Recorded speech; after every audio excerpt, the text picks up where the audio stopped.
Good afternoon, everybody. This is BoomersDaddy with Spreadsheet Sports coming to you with a Saturday GP pick for your NFL Week 7. Week 6 wasn't very good for me. I was kind of distracted on a lot of cases, as could be expected, and it turned out to kind of bite me in the ass. So I had the worst week of my NFL season. Not going to chase, going to practice proper bankroll management, but wouldn't be good for me to recommend it to you guys if I don't do it myself. So we are going to start making that up through the next couple weeks and looking for a very, very, very good week.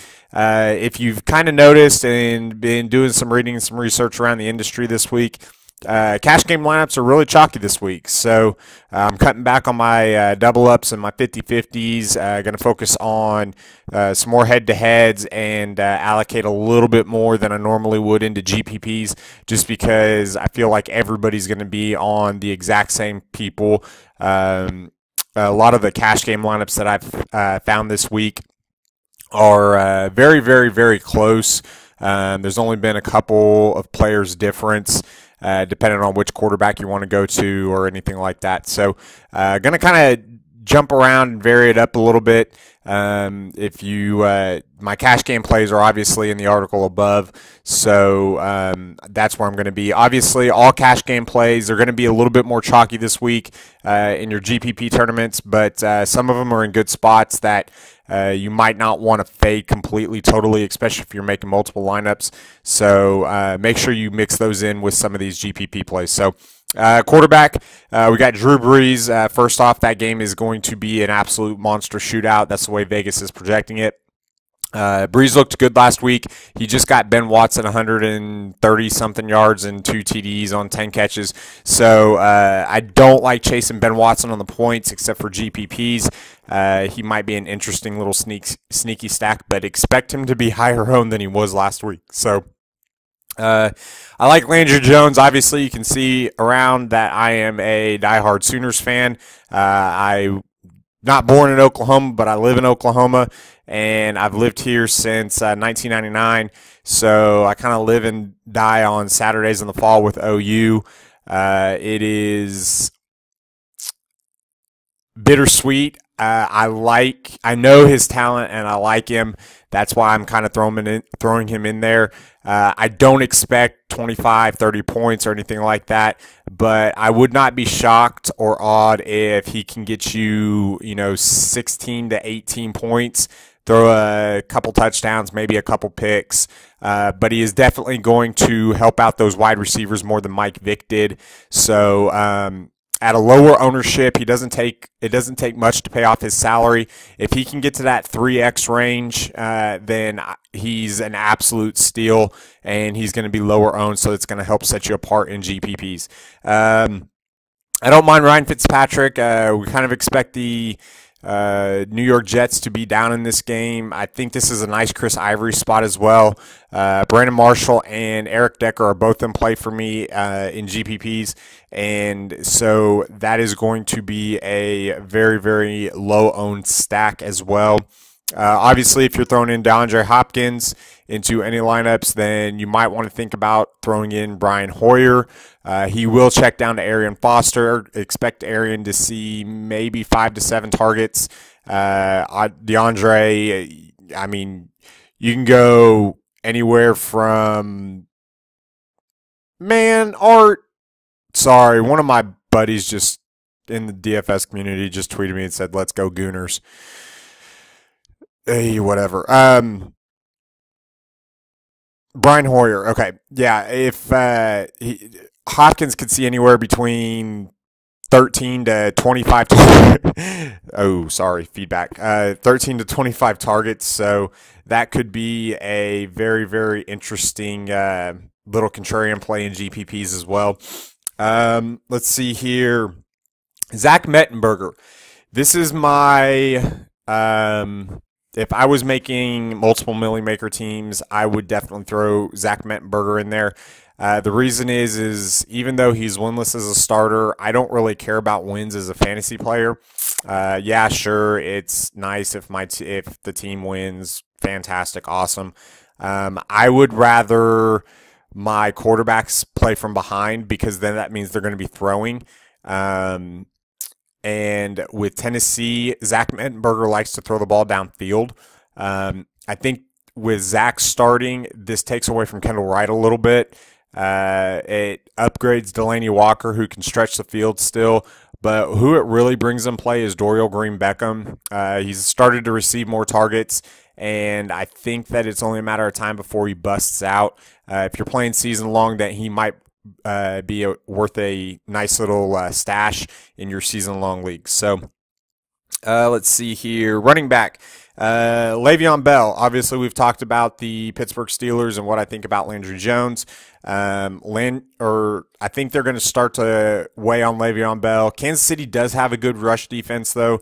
They did just stop Adrian Peterson, who on 26 carries for like 60 yards or something like that. So now I think at this point in Adrian's career, Le'Veon is better, but he's also a different runner. He's going to see some targets out of the backfield as well. But he is a volume back still. He's going to get the workload, and I don't mind paying up in GPPs to be contrarian. So, obviously, we talked about Adrian Peterson. Last time he faced Detroit, he had 190-something yards. Teddy Ballgame is a game manager, and so they're going to rely on Adrian Peterson. The only caveat is the reason why I think he's a GPP play is we can't figure out Norv Turner. Whenever we think that the Chiefs are going to run, they end up, or not Chiefs, Vikings are going to run, they end up throwing, and whenever we think they're going to end up throwing, they end up running. So we never really know. That's why he's a GPP play, and he's pretty expensive when there's some obvious values around the industry as well. It wouldn't be a GPP dart throw if I didn't throw in the news for the running back, Christine Michael. This is a 1 or 2 lineup only. He's been running with the first team.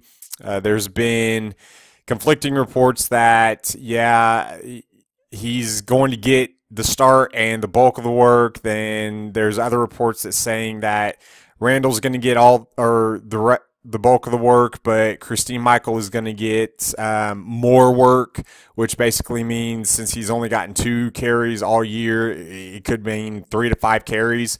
But at his price tag around the industry, he doesn't need to do a lot in order to pay off his salary.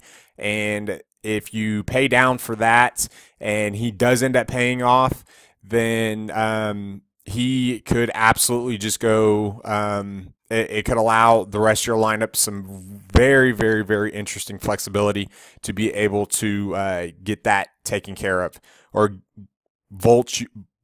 I can't talk this morning. Bolt you up the leaderboards in your GPPs. Let's see here. Wide receiver. I really, really like Mike Evans and Vincent Jackson this week. We've seen Jameis Winston not care. Okay, maybe that's not the right word. We've seen Jameis Winston not afraid to push the ball into tight windows. Now, what that ends up doing is causing interceptions, which ultimately hurts.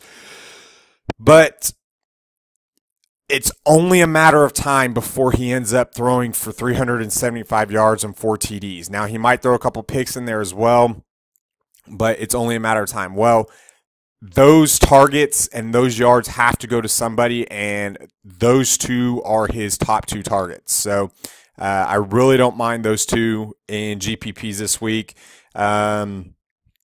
Travis Benjamin is a home run hitter. He gets the targets. Josh McCown's not been afraid to throw the ball this year.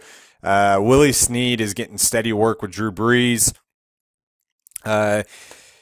Stephon Diggs, he has kind of been the news has been really weird lately, or this week with him. There's been reports that he's been running or he's getting the start over Charles Johnson. Then there's been reports that Charles Johnson and Stephon Diggs are getting the starts over Mike Wallace.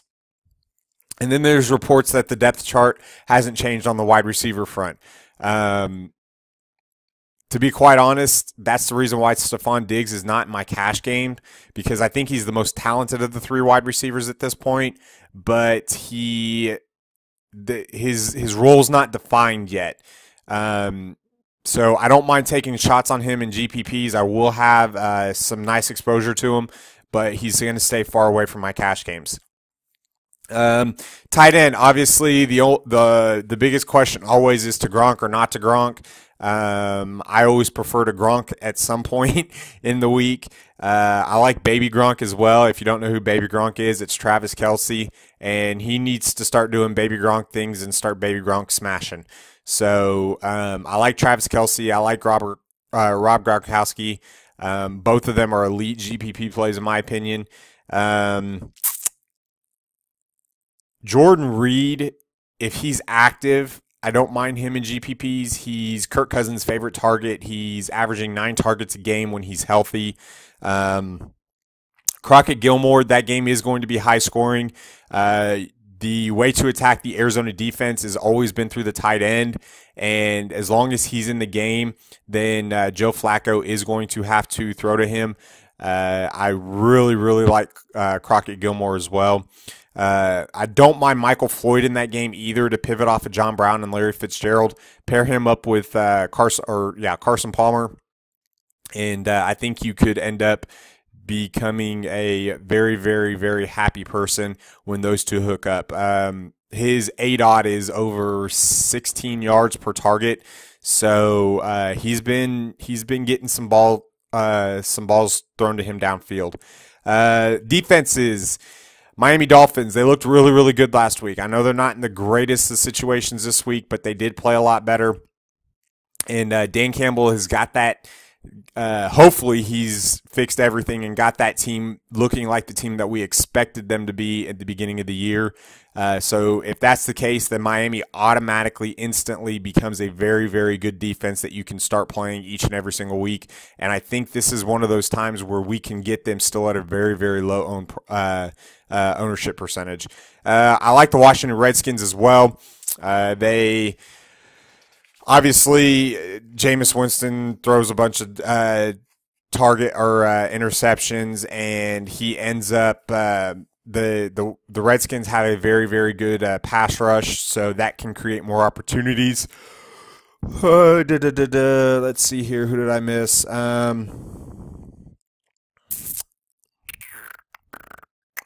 Brandon Cooks, I don't mind him if you want to pivot off of Willie Snead. I think Willie Snead is going to be higher owned. Antonio Brown with Landry Jones, I don't mind at all either. Let's see here. Ladarius Green, this is the one that I want to watch. If Antonio Gates is inactive, I automatically am pivoting off of him in cash games, going to either Greg Olsen or Delaney Walker. It's probably going to be Delaney Walker. And then I'm going to automatically start plugging Ladarius Green into my GPP lineups. I've got to have exposure to a tight end going against Oakland, and you need to do that for the rest of the year. So Ladarius Green, he's like that hybrid tight end wide receiver type. He's too big to be a wide receiver. He's not big enough to be a tight end, a full-blown tight end like a Gronk or a Kelce. But he's very, very good, very quick, very agile, and look at me with my combine speak here. So I do like Ladarius Green. He's obviously has 2-3 TD upside. The Chargers like to throw the ball in the red zone. They throw the ball in the red zone 87% of the time. You have to have exposure to these tight ends, especially going against the Oakland defense that doesn't even know the tight end exists on the field. So, guys, that's it for me this week. Hopefully everybody has a great week. If you want to talk to me about some of the plays or somebody that you might be thinking of that I didn't mention in either my cash game article or my GPP video, then hit me up on Twitter at Sheet Sports or at BoomersDFSDaddy. Guys, make sure you get over to Fantasy Hub and play in their $100,000 charity event tournament this weekend. They've raised over $100,000 for charity, so they're holding a special tournament this weekend. I think it's going to be absolutely fantastic and awesome to sweat a big tournament over there. Make sure you like our YouTube page and follow us on Facebook. Spreadsheet Sports, and obviously take part in our Google Plus community at Spreadsheet Sports. So if I don't win and I don't win all the money, which I kind of hope I do this week. I've got a baby on the way. And I hope that you win all the money. And if you do win all the money, make sure you get a hold of us and brag. So that's one of the reasons why we do this. We love to win. Yes, the money's nice. Obviously, that's the first thing. But I like bragging rights too. So bragging rights is always the best part of it. And it's always a lot of fun to talk trash to people. So, guys, if you have any questions or anything, just get a hold of me and have some fun. So, good luck this weekend, everybody, and Boomer Sooner.